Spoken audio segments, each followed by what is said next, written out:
Je m'appelle Bénédicte, j'ai bientôt 26 ans. Je suis arrivée à Madagascar en 2018 pour une mission de 6 mois. À cette occasion, pendant 6 mois, j'ai pu découvrir la ville, sa culture et ses habitants, et je suis tombée sous le charme.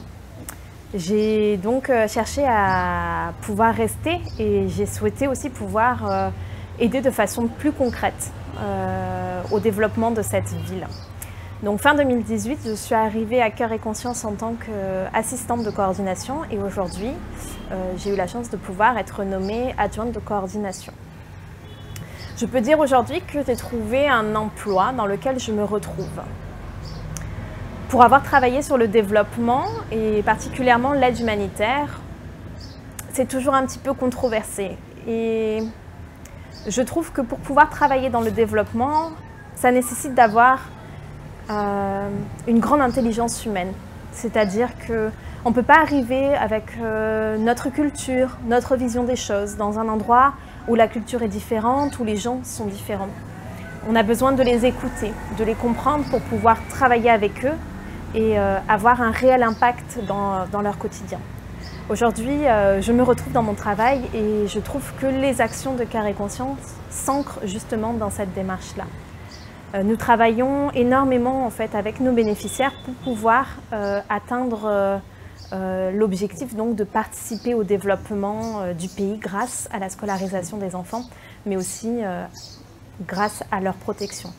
Donc, pour citer quelques exemples et que ce soit peut-être plus clair, nous avons créé donc des comités représentant des familles qui viennent nous aider, nous appuyer dans notre travail comme interlocuteurs directs avec les bénéficiaires de l'association, qui eux aussi ont une prise de parole, on les écoute, ils sont aussi conviés à donner leurs avis, leurs opinions pour qu'on puisse construire ensemble quelque chose qui est à leur image.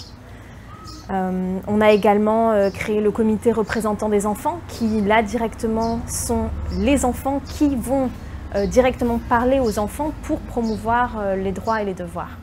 Donc je trouve vraiment qu'on a construit et que du coup on participe à un développement qui va être viable et durable justement grâce à une grande intelligence humaine.